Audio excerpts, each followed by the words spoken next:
Thank you.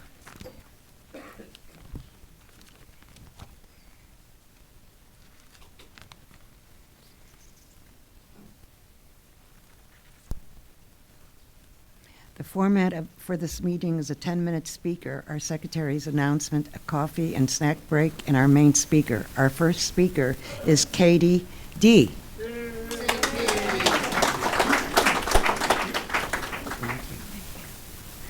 I'm Katie. I'm an alcoholic, and want to thank Keith for asking David to come out here, and I get to be his road dog, and I like that, you know. So my sobriety date is April 21st, 1995. I got sober when I was 23, and now I'm a proud 54.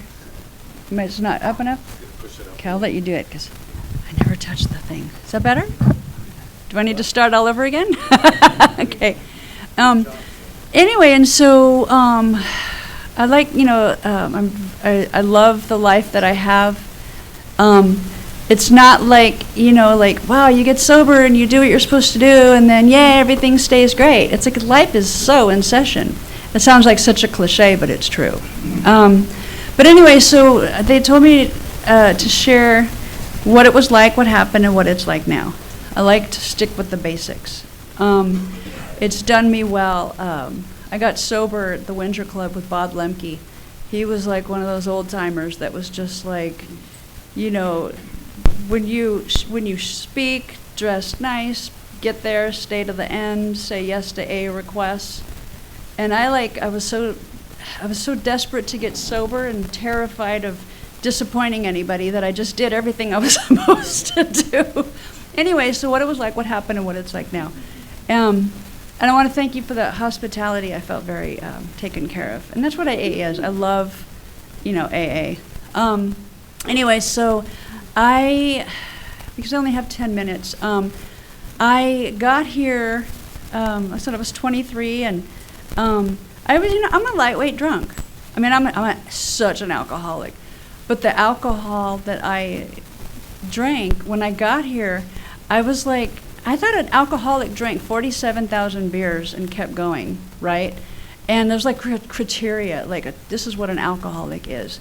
But all I know that in my life, if I drink like a few beers, I'm throwing up and passing out. And then so like the next time I have to drink, I have to try to say, what can I do so that doesn't happen? So then I have to try to like, I'm only gonna have this many. But then when I have this many, I have to have more because you just get like, I don't care, and just, because I have no control when I drink. And I don't know, and it would be okay if I didn't have, not just having control, but I would think about it all day. I'm gonna do this, I'm gonna do, because it was really important to me. It's really important for me not to get drunk and pass out and throw up and be stupid. And so I would go into it with like a plan. I'm gonna do this, and if it was a week till I went drinking, I would think about it all week and obsess on it. I'm gonna do this, and I'm gonna do this. And then as soon as I had a certain many, it'd be like, I don't care. And because when alcohol is in me, I have to like, it takes me where it wants me to go. I don't have, you know, and I know that, you know? And so I happened to grow up in an alcoholic home. It's not their fault that I'm an alcoholic. I like to say that. Now, when I used to drink, I used to tell you all day long about the terrible things that happened to me. And really bad things happened to me. But that was like what none of you would have wanted to drink with me because I would just talk about all the terrible things that happened to me. It was like, oh no. Because I know now in hindsight that I really needed you to make it better. But because I have a spiritual malady. I also am an alcoholic, so it's kind of like, thank God I found AA, because I didn't know, and thank goodness that they didn't tell me when I was new, you didn't drink enough, you can't stay. And so, I had a friend that got sober, and so I never knew there was AA until I saw Alcoholics Anonymous. I never knew that there was alcoholism until I saw people in recovery. And I don't know how that works, but it just worked. I ended up, I was dating a guy that, my drinking, again, if I drank, I threw up, passed out. And if I wasn't drinking, I would think about what I needed to do the next time to do it better. And I'm a garbage disposal. When I drink, I take everything. I say my drug of choice was yours. I don't care, because I don't want to miss out, right? And I have this I don't want to miss out thing. And so it really gets me into trouble when I'm an alcoholic and the phenomenon of craving, kicks in, and I have to have more, and I don't care what it is. And I really ended up, in scary places. And there has to be a higher power because I ended up okay. And so at 23, I was living with my grandparents, and I had a friend that got sober. And then I had an ex-boyfriend that said, why don't you go to Al-Anon? That way you could get better. That way you could help me get better. And I was like, oh, what? But he gave me the address to the Winter Club. I call it God's economy. God's economy is so divine. There's people in my life that was like, if this hadn't happened, I wouldn't be here. If this hadn't happened, I wouldn't be here. If this wouldn't happen. Now I had to do the work, but there were so many wonderful people that were in my life. And so I started going to Al-Anon meetings, and I was hanging out at the Winter Club, and they let me hang around. And so I was able to hear stories, and the people were really fun. They were really cool, and because my life was getting smaller and smaller, I was pushing people away. I'd been abused growing up, and so I had no relationship with my mom. I pushed everything that was too hard, I just pushed away. My life was really, really small. And then the alcohol wasn't working anymore, and that was really frustrating, because I would try to drink really hard, pass out, and I hated waking up. I wanted to pass out and wake up at 1 the next day. But no, that wouldn't happen. I would wake up at 5 in the morning, the vampire thing. And I would be mad because I wouldn't have any more alcohol to get me where I needed to go. And so when I saw AA, and through friends that were getting sober, because I had been looking for something for a long time. And so I saw AA, and I was around people that were, cute guys. None of them would have anything to do with me. But they were going to AA. They were doing AA. They were going to meetings. They were the ones they call the winners, and they're not any better than anybody. They're just if I want to stay sober, so they told me, if you want to stay sober, you have to do certain things. You have to go to meetings. You have to say yes to AA requests. You have to get a sponsor. I was a girl, so they said, get a girl sponsor. I hated girls. Oh my gosh. It was I was either better or way worse. There was no in between. But they said, get a woman sponsor. And so I got a woman sponsor. And she was so mean, and she would say, you're so sensitive. And I'd be like, ah. But they said, and I didn't want to drink anymore, because I was living with my grandparents, and I'm kicking holes in the walls. And I knew that when I drink and take other stuff, I kick holes in walls. And I don't do it in a blackout. I do it if I have any, ironically, I wasn't sober, but if you took away drinking or whatever, I would freak out. Sober, I would kick holes in walls. I would just freak out. And so getting the sober thing was really, that's tricky. I didn't know how I was going to stay sober, but I had people around me that was getting sober. And they were going to meetings, and they were getting up here and reading chapter 5, and they got sponsors. And so I was like, okay. And if somebody says, I don't know how those AA people do it, it's all over the place. It's they tell me, go to meetings, say yes to AA requests, do the steps, get a commitment. I got a commitment. I hated commitments because I was terrified, but I did, because I didn't know if I didn't want to drink again. So I was willing to do whatever I could. And so I probably winding down, but it was all about, I need to remember what it was like when I was new. I'm 30 years sober, and I need to remember it because I need to remember what I did to get where I'm at now. And yes, I have really fantastic things going in my life, but I also have really terrible things going on. But what I have that means the most to me is I have sobriety, I have recovery, I have relationships that mean the world to me.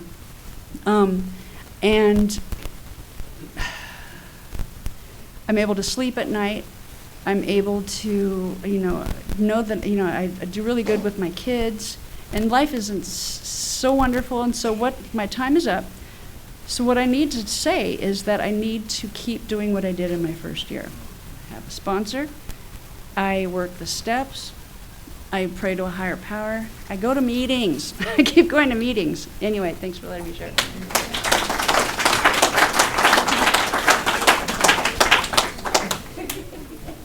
What? No smoking anywhere in Manhattan Beach, especially at an AA meeting. Thank you.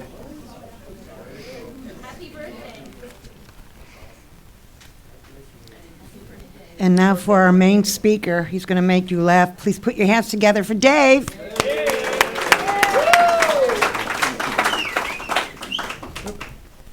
Good evening, everybody. My name is David Delbus, and I am an alcoholic. And first off, it's good to be sober, good to be in a meeting of Alcoholics Anonymous.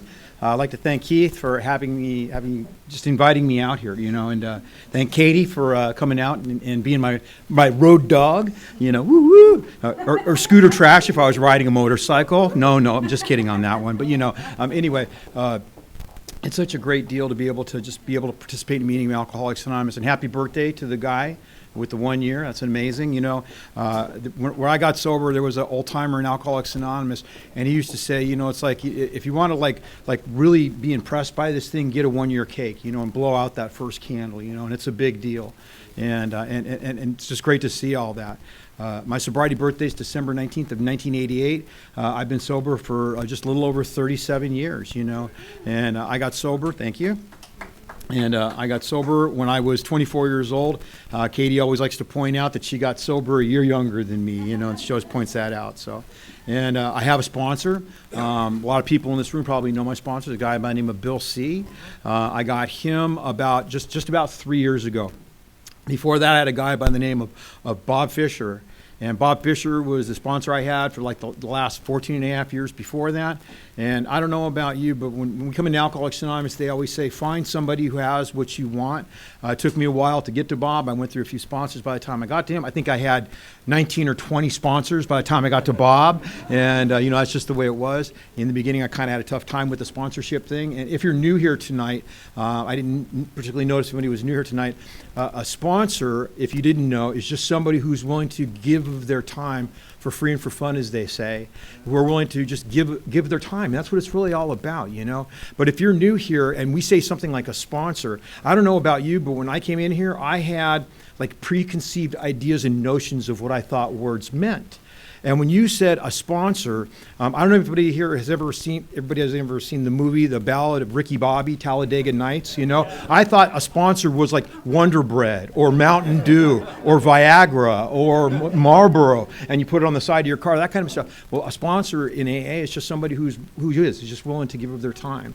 And I hear a lot of times people say, it's like, oh, sponsorship is not my forte.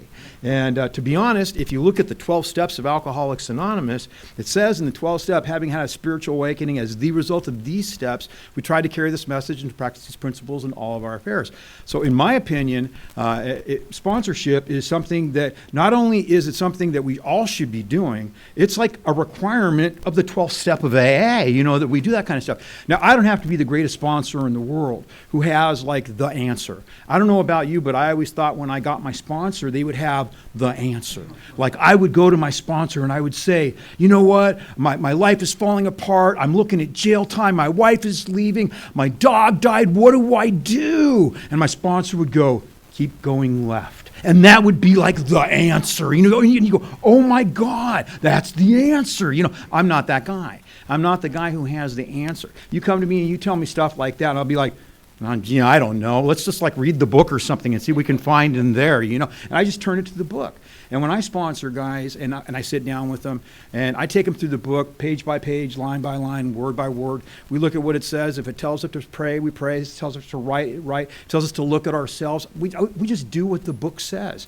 A lot of times we all think that the big book of Alcoholics Anonymous is really very lofty, all kind of stuff, and it's very spiritual, but it's just a series of instructions on what people like us can do to get and stay sober.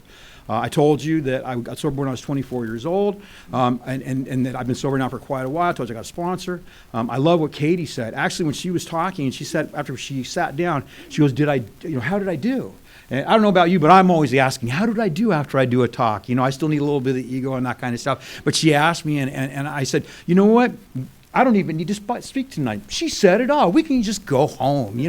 But the thing is that she really did say all the stuff that's really vital and relevant to what we want in a speaker of Alcoholics Anonymous, And I don't know about you, but when I go to a speaker meeting of AA, I don't know if you have expectations of me up here tonight, but when I go to a speaker meeting of Alcoholics Anonymous, I have expectations. I don't know if you do, but I do when I'm sitting in your seat.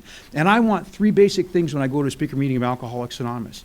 I want to laugh, I want to cry, and I want to hear the magic of Alcoholics Anonymous. I don't know about you. I want a lot for my dollar. I really do, And then I want to go out for coffee after the meeting and talk crap about the speaker. That's what I like to do. I don't know if you like to do that, but that's what I like to do, And one of the things is over the course of the time, I've heard a lot of speakers in AA.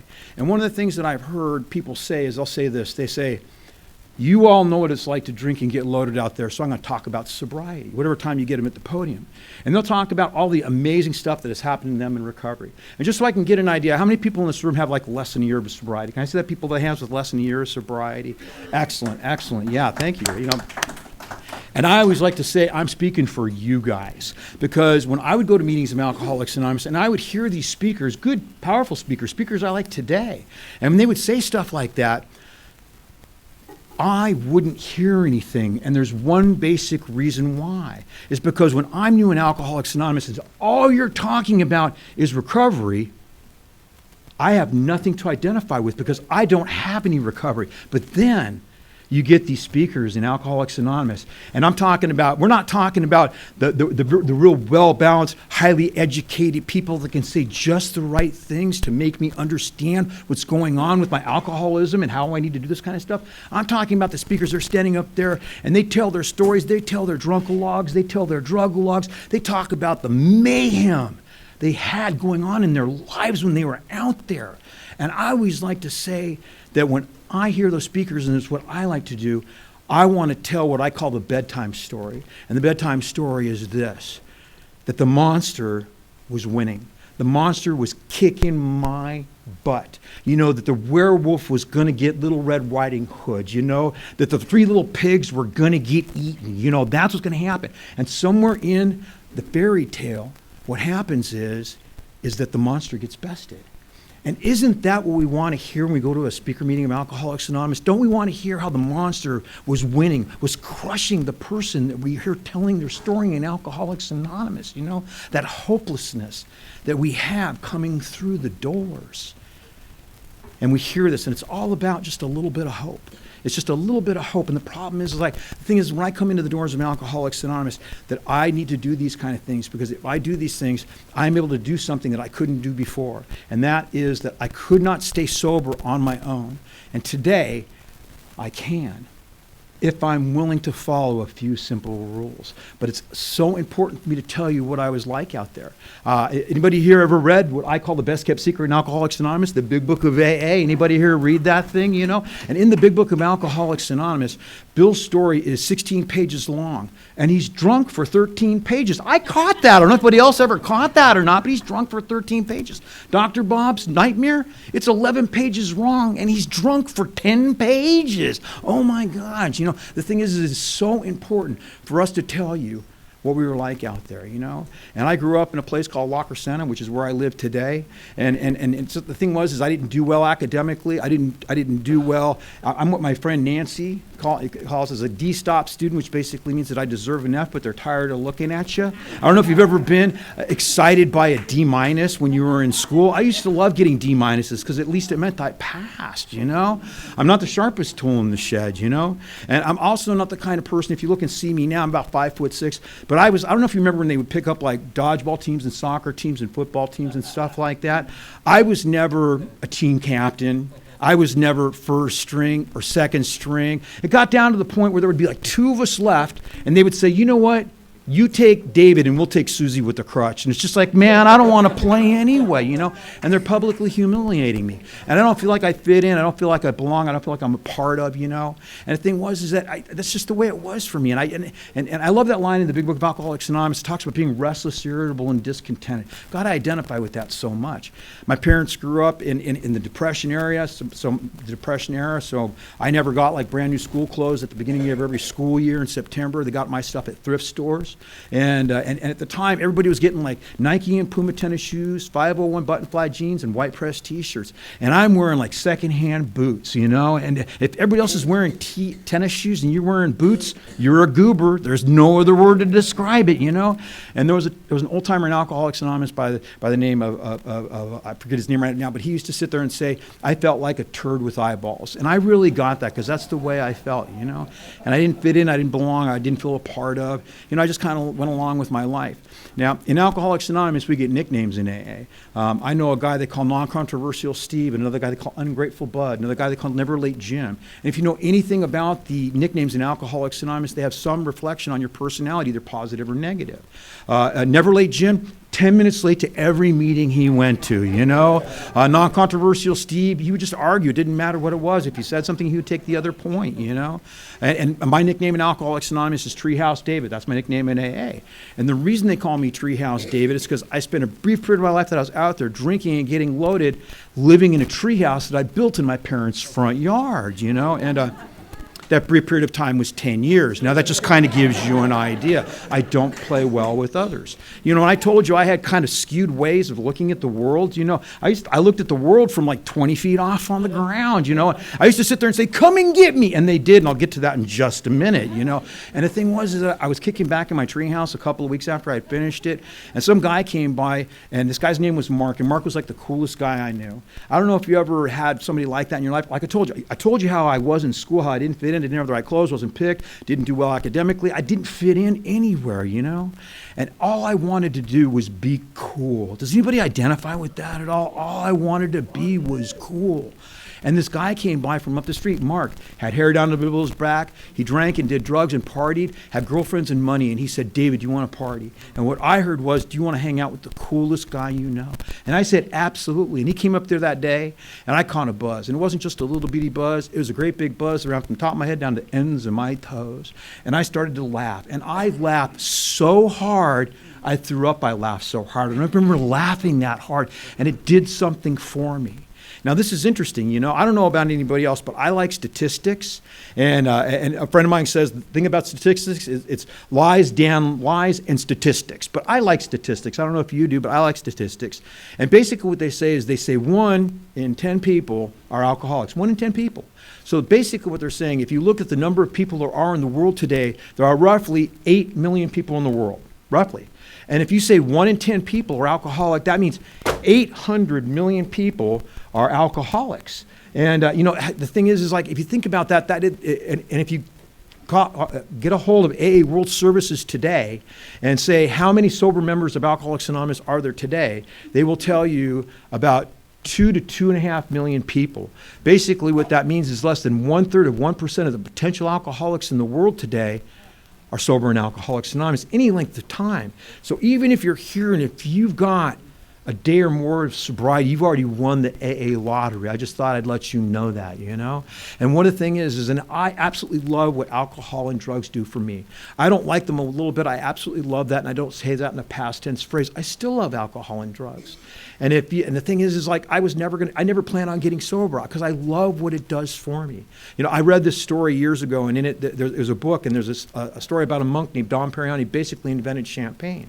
And what happened was, Rick, he's upstairs at the monastery in France, and he's cooking on it, and it's Dom Perignon. And that's the guy's name, Monk Dom Perignon. And he basically invented champagne. And he's like cooking a batch, and he's drinking on it and cooking it and drinking it and cooking it and drinking it. And he ends up getting really drunk. He ends up falling down the stairs of the monastery, you know. And all the other monks come running up, and they surround Dom, and they look down at him, and they say, "Dom, what happened?" And he looked up at them, and he said, I've been drinking stars. And I don't know about you, but when I heard that, that ran chills down my spine, because that's exactly what it's like when I drink and I get loaded. It like makes me one with the universe. I absolutely love the effect. And I don't say that in a past tense phrase. I still love alcohol and drugs. And if I could drink and get loaded and get away with it, you'd have a different speaker here tonight, you know? But I can't, because I drink and I get loaded. I pay a really, really, really big price, you know? But basically, that's the way it was. And from that day forward, if you told me it would get me drunk, if you told me it would catch me a buzz, if you told me it would get me loaded, I would take it, drink it, huff it, puff it, shoot it. I didn't particularly care. I'm a garbage disposal, just like Katie said. And it doesn't matter what it is. I know I'm not the only other person like that in here tonight. Is there anybody in here besides me tonight that smoked banana peels? There's usually at least a couple of us, you know?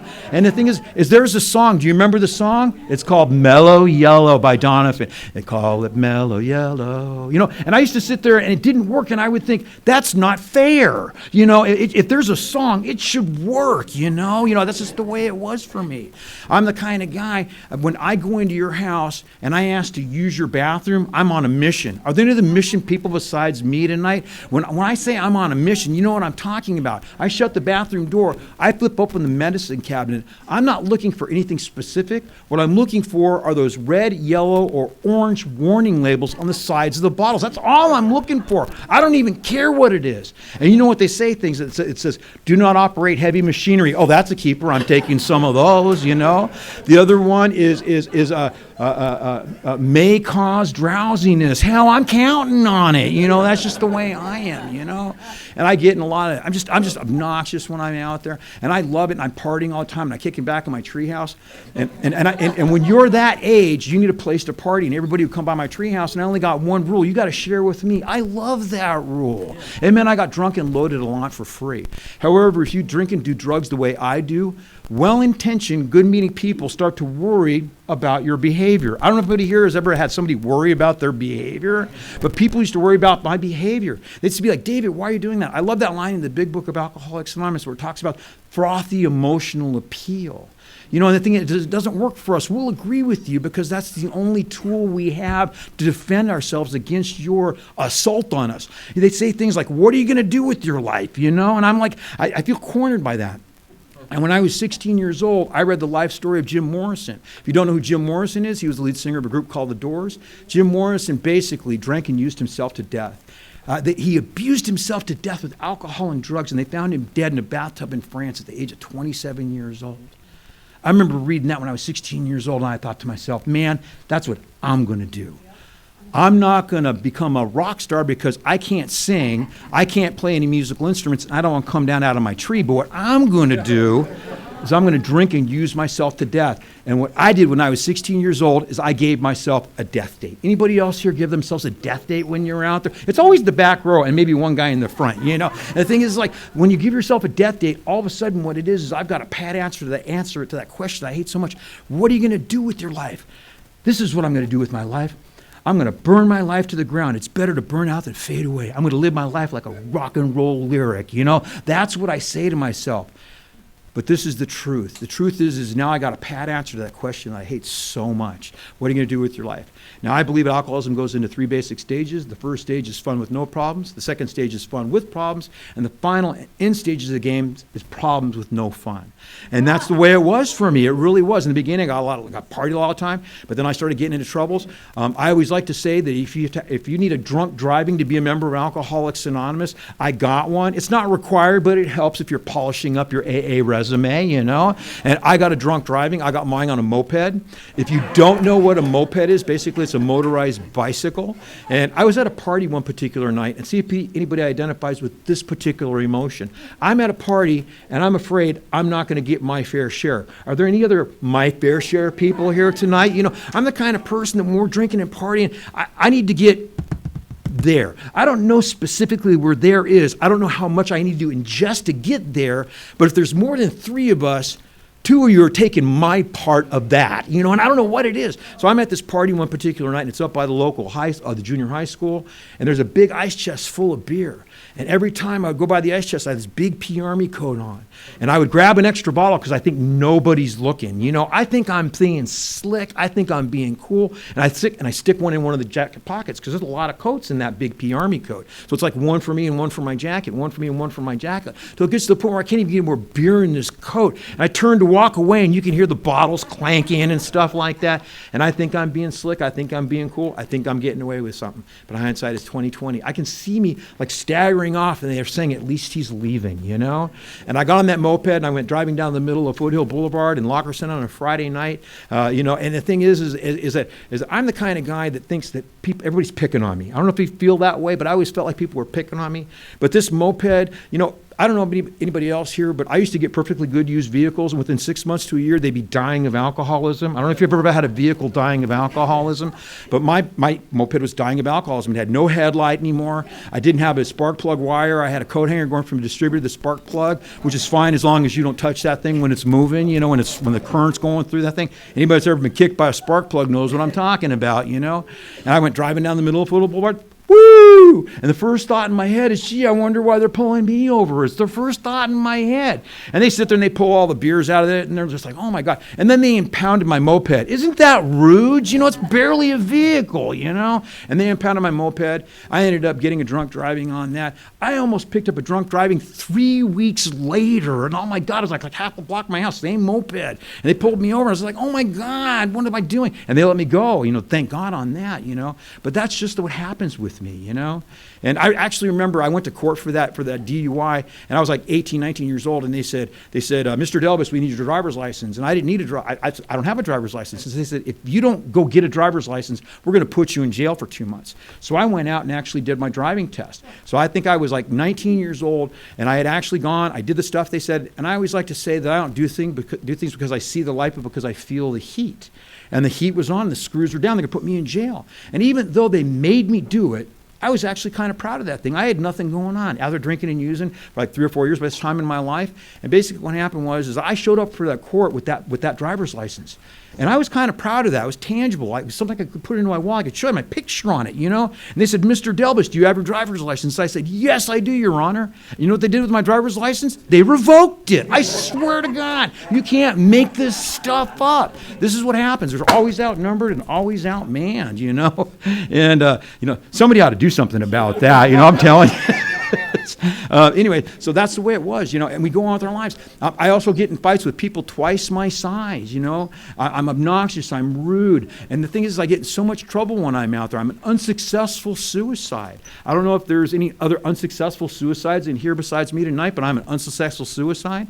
I was out there at a party one particular night, and I was thinking to myself, you know what, I wanted the party to continue to keep on rolling. And what happened was that, we good? All right, there we go. We're back on, you know, and she caught me breaking into her house, and she said, David, just go home. And I was really drunk, and if you had that self-deprecating drunkenness at the time, you know, I'm just going to kill myself. And I call it the Huck, Finn, Tom Sawyer thing. You envision what they're going to say about you at your funeral, you know. I don't know if you've ever gone through that.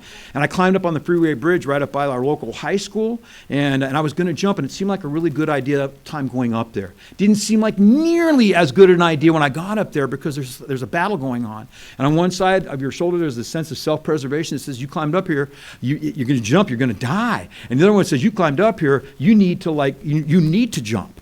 So it's back and forth and back and forth. And too many times in our lives, we lose people in Alcoholics Anonymous. Every one of us has lost people in AA who has listened to the wrong side of that particular person on our shoulder, you know? And I was up there, I'm thinking, what am I going to do? And a car pulled up from down below, and some guy I barely knew from school got out and said, don't jump. And I think to myself, thank God I got someone to talk me down. And I went, I won't. I climbed down off that bridge, I got into his car, and we went to a party. I don't know if that sounds bizarre to anybody besides me, but that's the kind of stuff I do, you know? But the thing is, like I said, I'm obnoxious, I'm rude, I get in fights with people twice my size. During my vodka the gods and Rainier Ale stage, you know, just get all sorts of trouble with that kind of stuff. And I decide I need to quit drinking, but for me, the monster must be fed. I absolutely love the definition of what it means to be an alcoholic in the doctor's opinion. It says that we have an allergy to the body, an obsession of the mind. The allergy to the body condemns me to drink against my will, and the obsession of the mind tells me I don't have the allergy to the body, thereby setting the terrible cycle in motion. Intellectually, that makes perfectly good sense, you know? But the thing is it's not about what we believe in our head, it's about what we believe in our heart. You know, in the old days, they used to have the medallions that went around, and some people here might have them, and they used to say, to thine own self be true, you know? And it's not just about, I'm an alcoholic. It's got to mean more than that. I got to know what they're talking about. Obsession of the mind, allergy of the body, yeah, that makes sense, but that's just in my head. What does it mean in my heart? And the thing was, I was watching this movie a few years back, and I highly recommend it if you've never seen it. It's called The Little Shop of Horrors. And Rick Moranis is in it. Steve Martin is a demented dentist. And what it is there's a plant from outer space that lives on human blood. And what happens is Rick Moranis has got the plant, at the time it's getting weaker and smaller and kind of falling and kind of dying, and he cuts his finger, and the plant gets the blood, and it starts to get stronger and grow and goes, feed me, Seymour. And to me, that's the disease of alcoholism, you know? But it's like, feed me, David, and the monster must be fed. The monster is insatiable. The book puts it this way, you know, drinking only natural wines, agreeing to resign if ever drunk on the top, switching from scotch to brandy, hanging out of bars, only doing this, you know, agreeing to resign if ever drunk on the job, all these different things that they give us out there, you know? And the thing is that for me, the monster must be fed. And what I did is I started doing methamphetamines, and I love methamphetamines. Any other tweakers in here besides me tonight? There's always some of us, you know. And I always like to say that just because you're paranoid doesn't mean they're not out to get you. I'll tell you that right now. And what happened was I used to tell my friends, dude, I haven't had a drink in 6 months. I've only been asleep twice, but hey, sobriety through methamphetamines. But I got bizarre in that stuff, you know. And I'll tell you this right now. If you're tweaking really bad, being 20 feet in a tree, it's a bad place to be. I'll just tell you that right now. And I got all paranoid when I was up there, and I thought Care Bears were coming down from outer space to overthrow the world. I thought my parents were cyborgs, you know. And when you're having these kind of hallucinations, they're real. I mean, they explain everything you see, feel, and are experiencing, you know. And the moors of reality just get torn apart, you know. And Katie's favorite story is the federal squirrels. You know, I'm in a tree and the squirrels will go running across my treehouse. And I thought, that's not the natural behavior of squirrels, like I know different, you know? And I thought, oh, you know what? They're not real squirrels. They're like federal squirrels that the government trained and said, go get David on Tuesdays, you know? Or I thought all these different bizarre things. It was absolutely insane, you know? And I finally convinced myself, you know, and now I'm in that end stages where there's problems with no fun. You know, I'm bat nuts crazy. And I think to myself, you know, I got to stop doing this. I started doing this mantra that nobody was coming to get me. And I forgot to mention, most of the time I've been living in my treehouse, I've been selling drugs to the local high school kids. And so what they did is they raided my treehouse. And they didn't know how to raid a treehouse. So there was fire trucks out in my parents' front yard, cops in riot gear, 20 of them out there. And my father came running out to see what was going on. And he yelled up, David, they're coming up, which is a bad thing to yell to a tweaker. I'll just tell you that right now. But anyway, they kicked in the door of my treehouse. They said they didn't like drug-dealing true dwellers in Locker Center. They took me into custody. And this is my bottom. I don't know what your bottom was out there, what brought you here, everybody in those just in their first year of sobriety, what got you to that point. But this was my bottom. And my bottom was they arrested my father for obstruction of justice, and they stuck me in a holding tank with my father. You know, and I remember sitting in that tank, and my dad is not an alcoholic, my dad is not a drug addict. All my dad ever did was love me unconditionally all his life. And basically I'm sitting in a cell and he's there because of me. And I think one of the big lies that you and I tell ourselves is this one, and you can finish this with me if you know it. I'm not hurting anybody but myself. One of the big lies we used to tell ourselves. Now I can no longer believe that lie. You know what I love about denial? When I'm in denial, it's just not true. Even if I'm agreeing with you, something inside of me says, yeah, but deep down inside it doesn't apply. Now all of a sudden I can no longer believe the big why. If I'm not hurt anybody but myself, and now the game is up. I mean, the game is up, but it's not enough if you're an alcoholic of my type, you know. In the big book of Alcoholics Anonymous, in the doctor's opinion, it says, once having formed the habit and found we cannot break it, once having lost our self-confidence, our reliance upon things human. And what they're talking about is that cycle of spree and remorse, spree and remorse, spree and remorse that so many of us have gone through when we were out there. But the time we've been, even if we've been around AA for any length of time, you know, we've been in and out and in and out and in and out. We know deep down inside when we're here again one more time, we want it to work, but we don't think it's gonna, because we're not willing to do the work.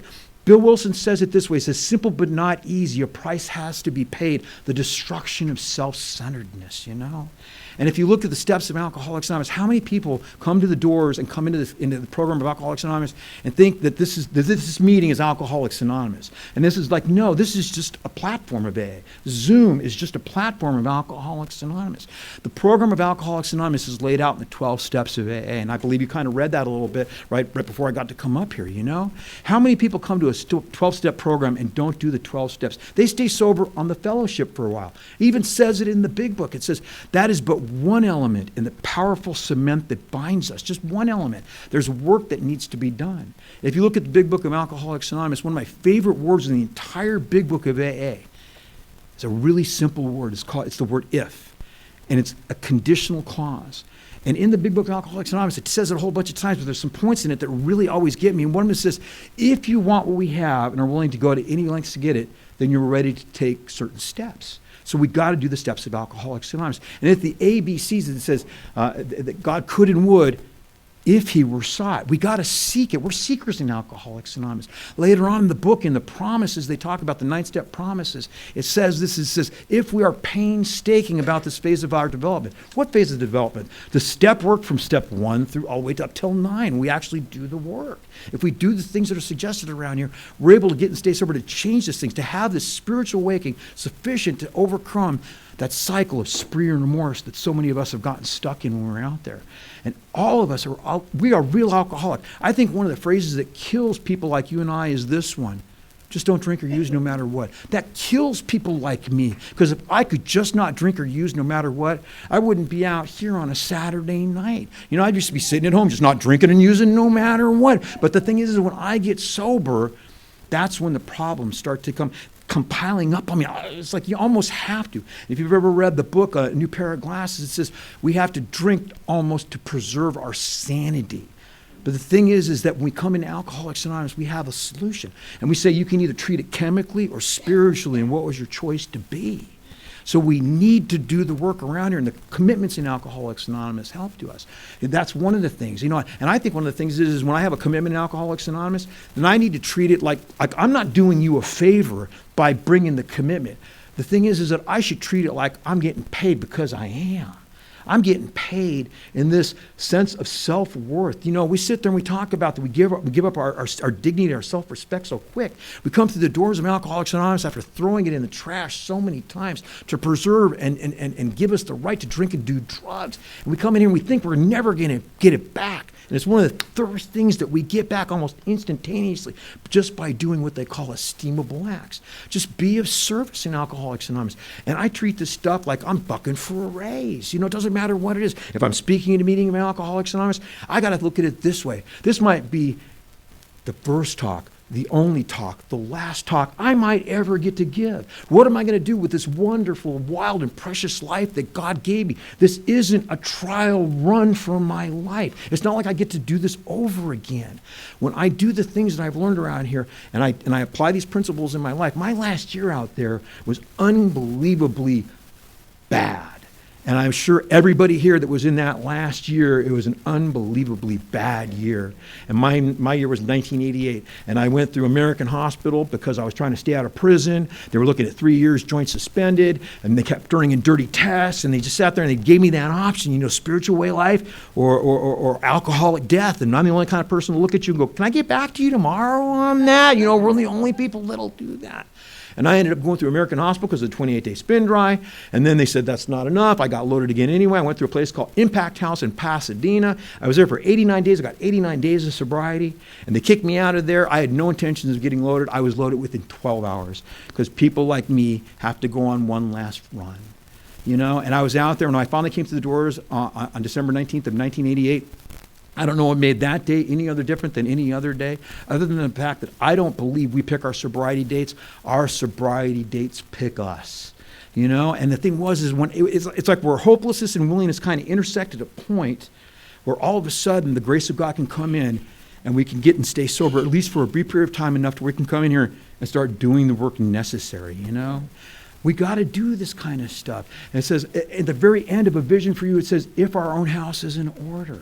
We cannot transmit something we haven't got. I have to do the work around here. And I'm still doing it today. I'll tell you what my day was like here. I got about 5 minutes left. I got up this morning. I got up kind of early. I have a tendency to get up like right before dawn. I wish I could sleep better, but I simply don't. I got up just a little bit before dawn. I said my prayers. I did about a 15-minute meditation. I'm using an app right now for my meditation.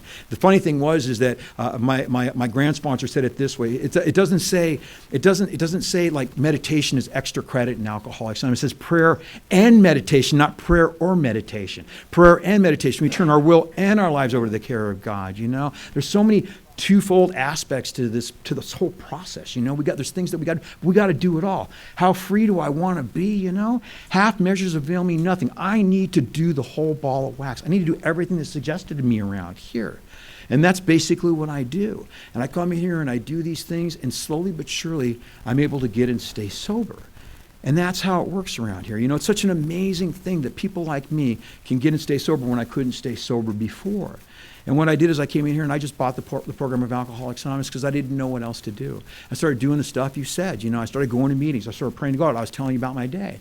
Then I got up and I ended up doing a brake job on my wife's Toyota Sienna, the Sienna out there. I'm not really a mechanic, but I'm not stupid, and I love YouTube, so I just YouTubed it, and I replaced the brakes and the rotors on my car.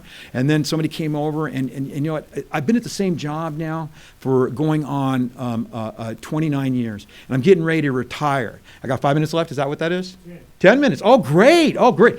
Let me go back. No, I do. But you know, it's like I got until 9 o'clock. And thank you guys. Anyway, so and what happened was is that here I was. I got up this morning and did all this kind of stuff. And what happened today is that our very life in Alcoholics Anonymous, we do the things that we've learned around here. And the thing is like. We don't know what's going to happen in our lives, you know. I'm planning on retiring in about 8 weeks. I'm retiring from this job that I've had for 29 years, you know. And what happened today is that we had a guy come over. Now, I was here about a little less than 2 years ago, and everybody was here, and I talked about it, and I briefly threw out to you something that was going on in my life. And the thing was is that if nobody here has seen it, there's a movie out there called Begonia. If you get a chance, if you've seen the movie Begonia, I highly recommend it. My son is the character Don. He is starring in a major motion picture. My son is autistic. My son got involved with acting as a way to just kind of get integrated a little bit. He auditioned for an open casting call, and he bagged for the first gig a starring role with Emma Stone, Jesse Plemons, Alicia Silverstone. And if you've seen the movie, he's in most of the movie, you know. It's a big deal. You know, the thing is like that's what happened. There's some guy came over, he's working on getting, he's going to be we're trying to get him in an off-Broadway play.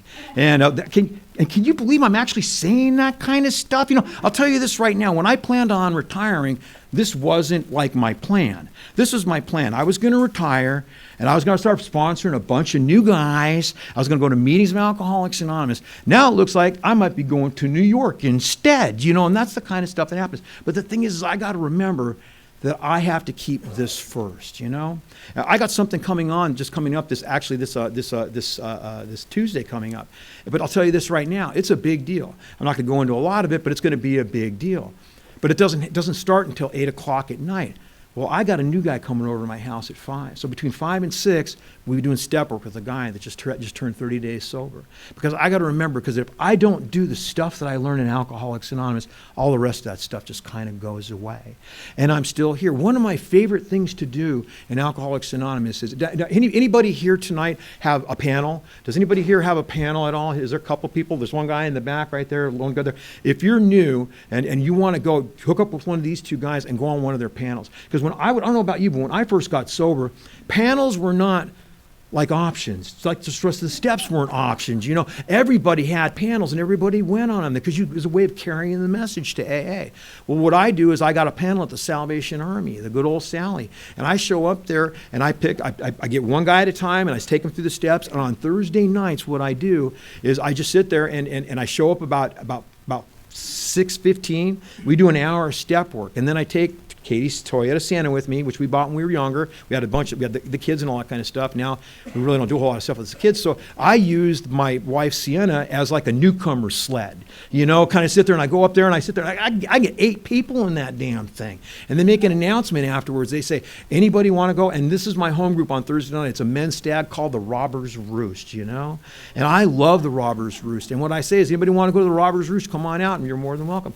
Last year, I think I took 200 newcomers to meetings of Alcoholics Anonymous, to my Thursday night meeting, because sometimes it'd be 2, 3, 4, 5, 6 guys loading them up, And the thing is that we're the example, When people watch and see us in Alcoholics Anonymous, you'd be surprised how carefully people watch and see the way we react. Oh, he talks the talk, but does he walk the walk? That kind of a thing. And we do these kind of things because that's the kind of stuff that we do in Alcoholics Anonymous. Katie said it so eloquently, We come in here and what do we do to get and stay sober on a day-to-day basis? The same things we did when we were new. I'll tell you, I got up this morning. I haven't had a chance to talk to my sponsor this week because he's in the Cayman Islands and he's doing some stuff out there, but he'll be back.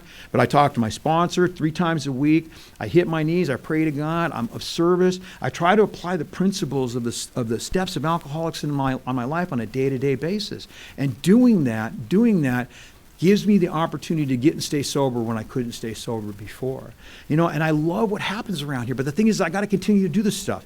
I watched this movie a while back, and in this movie, there's a guy, Marc-Andre Leclerc. He's the alpinist. And you want to talk about somebody who was just excellent in their field of what they did. He is a guy that does these mountain climbs. I'm not going to spoil it, but this guy is incredibly. I got 5 minutes left. Okay. And what happened is they did this section in the thing where he did ice climbing, and ice climbing is the word that they use that I love so much is ephemeral. And if you look up the word ephemeral in the dictionary, it means it's very solid looking, but it's very temporary. And isn't that what Alcoholics Anonymous is? It's like, I don't stay sober on the stuff I did yesterday. I got to continue to do the stuff I learned. And if I continue to do that kind of stuff, I will get and stay sober on a day-to-day basis, but I can't stay sober on the stuff I did yesterday. I got to continue to do these kind of things, And that's the thing is like, but I can't let the life AA gives me get in the way of my AA life. I don't know if you've ever heard that old timer, I can't think of his name off the top of my head, but he always says that, and he says this other thing that I love so much. It's like, come all the way in and sit all the way down and do all the things we're doing around here, And I love what happens around here, and I always like to say that I can't wait to see what happens next. It even tells me, and I like this. I like words a little bit, and the other word I like is it says we have a daily reprieve contingent on the maintenance of our spiritual condition. If you look up the word reprieve in the dictionary, it means a temporary suspension on a sentence of death. And basically, that's what we have as Alcoholics Anonymous. We have a sentence of death.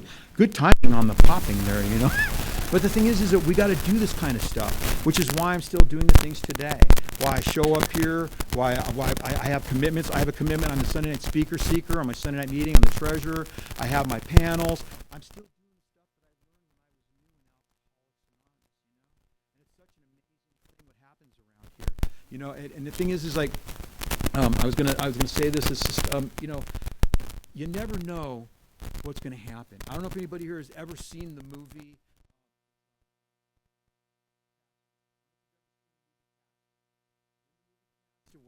What happens is he sits there and he goes, he's living on this island, and he didn't know, he was hopeless, and he couldn't even kill himself and all this kind of stuff. And he goes, but every day I knew the sun was going to rise, and the tide was going to come in. Now, you never know what the tide's going to bring in.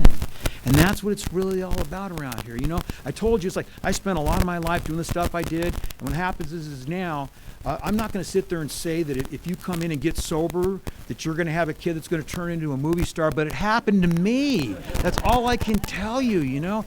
But I got to remember that everything I have in Alcoholics Anonymous needs to be stamped property of AA.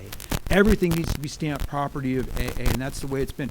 You want to know what my commitment is to Alcoholics Anonymous? I don't know about anybody else in here, but I got a pretty big commitment to Alcoholics Anonymous. I don't know if you can hear my passion, this kind of thing, but I don't know if you've ever seen the old circus edition of the Big Book of Alcoholics Anonymous. And in the circus edition of the Big Book of Alcoholics, it's red and it's got the yellow and it's got the dot and all this kind of stuff. I have that tattooed on my back. As far as I know, I'm the only patched member of Alcoholics Anonymous out here.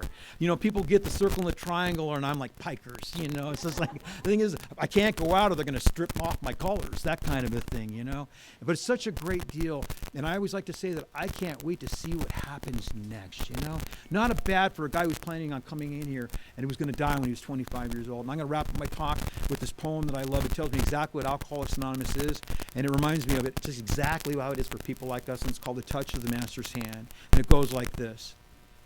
It was battered and scarred, and the auctioneer thought it was scarcely worth his while to waste his time with the old violin, but he held it up with a smile. What am I bid, good people, he cried, who starts the bidding for me? $1, $1, do I hear two? $2, who makes it three? $3 once, $3 twice, going for three, but no. From the room far back, a gray-bearded man came forward and picked up the bow. Then wiping the dust from the old violin and tightening up the strings, he played a melody, pure and sweet as the angel sings. The music ceased, and the auctioneer, with a voice that was quiet and low, so what now am I bid for this old violin, as he held it aloft with its bow? 1,000, 1,000, do I hear two? 2,000, who makes it three? 3,000 once, 3,000 twice, going and gone, said he. The audience cheered, but some of them cried. We don't understand. What changed its worth? Swift came the reply, the touch of the master's hand. And many a man whose life out of tune, all battered with bourbon and sin, is auctioned cheap to the thoughtless crowd, much like the old violin. A mess of pottage, a glass of wine, a game and he travels on. He is going once, he is going twice, he is going and almost gone. But the master comes, and the foolish crowd never can quite understand the worth of a soul, the change that is wrought by the touch of the master's hand. And I am that battered and scarred violin. Hopefully the master's played me well. Thank you guys for having me on.